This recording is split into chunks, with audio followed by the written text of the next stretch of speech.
Gue sedih banget. Kasus penyiraman air keras yang menimpa Agus semakin ramai dibicarakan guys. Setelah alami kebutaan, Agus dibantu oleh Pratiwi Novianti yang membuka donasi dan berhasil mengumpulkan 1,5 miliar untuk biaya pengobatan. Namun, Agus diduga tak transparan menggunakan dana itu dan malah tetap memakai BPJS, memicu kecurigaan publik guys. Kecurigaan makin kuat ketika muncul info bahwa dana yang dipakai untuk keperluan pribadi, termasuk membayar utang. Merasa dikhianati, netizen pun kecewa dan ramai-ramai menyuarakan ketidaksetujuan mereka, berharap donasi benar-benar dimanfaatkan untuk pemulihan Agus, bukannya menyelesaikan masalah guys. Agus justru melaporkan Pratiwi atas tuduhan pencemaran nama baik didampingi pengacara Farhad Abbas. Tindakan ini makin memancing kemarahan publik yang menilai langkah Agus jauh dari rasa terima kasih atas bantuan yang sudah diberikan. Hingga kini lebih dari 18.000 orang menandatangani petisi yang menuntut Agus mengembalikan uang donasi. Banyak yang merasa bahwa dana publik seharusnya dikelola dengan baik demi tujuan pengobatan, bukan untuk kepentingan pribadi.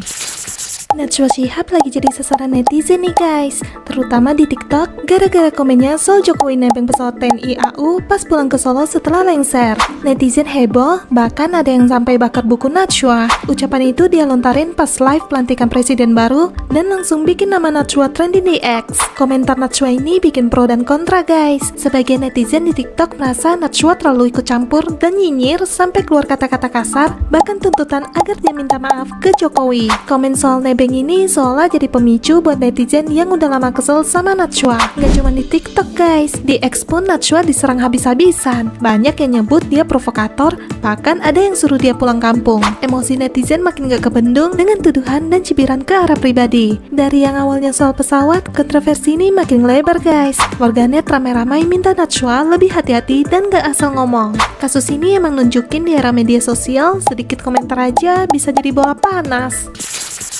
Guys, lagi viral nih, kasus guru dilaporkan wali murid gara-gara dianggap memukul siswa. Kali ini ada dua kasus di dua tempat berbeda yang bikin heboh. Pertama, Bu Supriyani, guru honorer SD di Konawe Selatan, dituduh melakukan kekerasan sama muridnya yang ternyata anak polisi. Padahal Bu Supriyani berkali-kali bilang kalau dia nggak ngelakuin itu. Dia malah yakin udah dikriminalisasi dan ngotot lanjut ke persidangan buat buktikan kebenarannya. Lalu di Wonosobo ada kasus Pak Son, guru SD yang dilaporin orang tua murid, Bu AS, dengan tuduhan pukul anaknya. Tapi kronologi dari para guru lain menyebutkan Pak Son cuma melerai anak Bu AS yang lagi ribut dengan dorongan ringan. Si Ana bilang ke ibunya kalau dia dipukul, tapi saat dicek ke dokter nggak ada luka apa-apa tuh. Bu AS malah sempat minta uang damai 70 juta, tapi nggak dikasih, terus nuntut 30 juta. Ini cuma beberapa kasus yang terekspos media guys. Masih banyak kasus serupa yang mungkin nggak muncul ke permukaan. Jadi apa mungkin siswa Gen Z sekarang nggak bisa diatur lagi?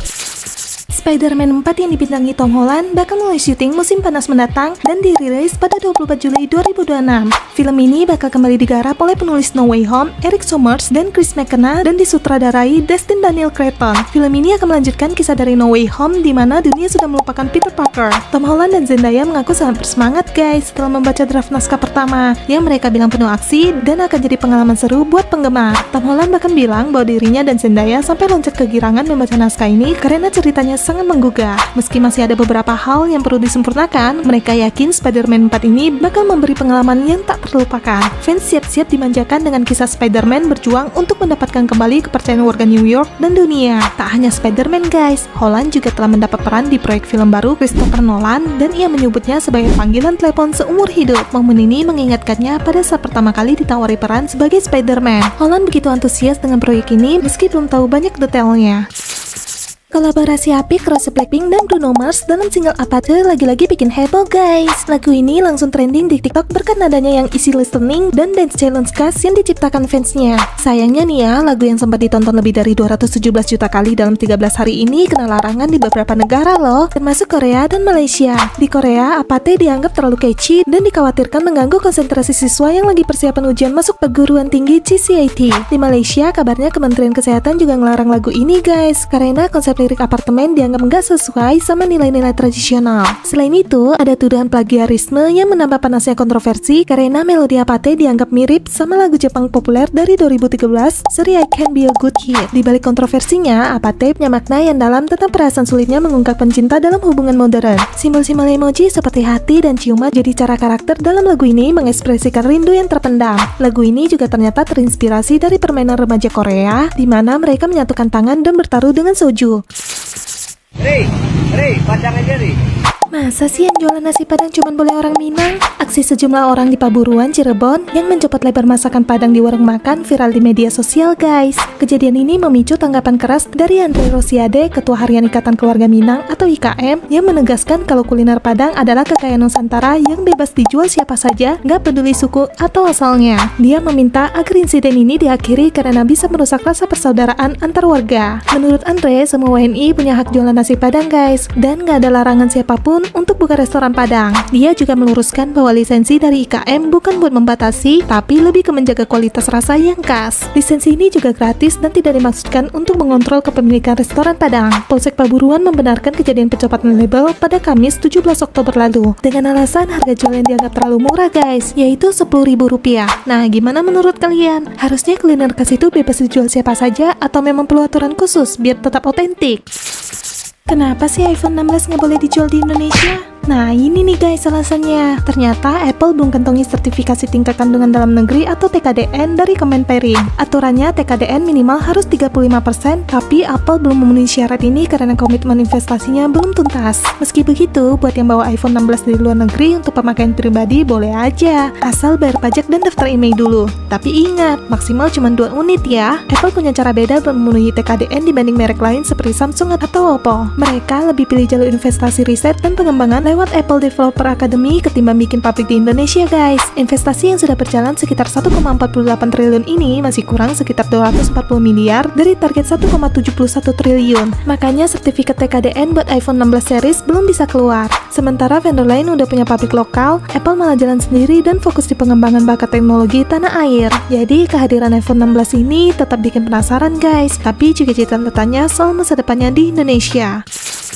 Denny Sumargo langsung datang ke rumah Farhad Abbas buat cari tahu maksud dibalik ancaman hajar yang ramai diperbincangkan, guys. Begitu sampai, Denny cuma ingin klarifikasi apakah benar Farhad mau ngajak ribut atau cuma salah paham. Farhad yang awalnya terkesan berani akhirnya mengaku kalau hajar itu cuma kesalahpahaman dan gak ada niat buat kekerasan. Denny meskipun awalnya enggan bersalaman, akhirnya anggap masalah ini selesai, guys, dan balik ke rumah dengan pesan tegas jangan lagi sebut-sebut namanya so ribut-ribut. Tapi gak berhenti sampai di situ, guys. Rupanya konflik ini ada sangkut pautnya dengan masalah donasi antara Pratiwi Novianti dan Agus Salim, di mana Farhad Abbas jadi pengacara Agus dan pasang badan buat bela kliennya. Farhad menuduh Pratiwi sudah mengancam Agus dengan kata-kata bakal dibawa ke dinas sosial dan diviralkan kalau nggak balikin uang donasi. Selain itu, Farhad bahkan mempertimbangkan buat laporin Pratiwi dengan pasal penggelapan, tapi bersedia batalin kalau Pratiwi mau balikin uang donasi ke Agus. Jadi di tengah semua keramaian ini, pertanyaannya adalah, perlu nggak sih cara-cara ancam-mengancam buat menyelesaikan konflik? Dan menurut kalian, apakah klarifikasi Farhad ini cukup bikin masalah reda?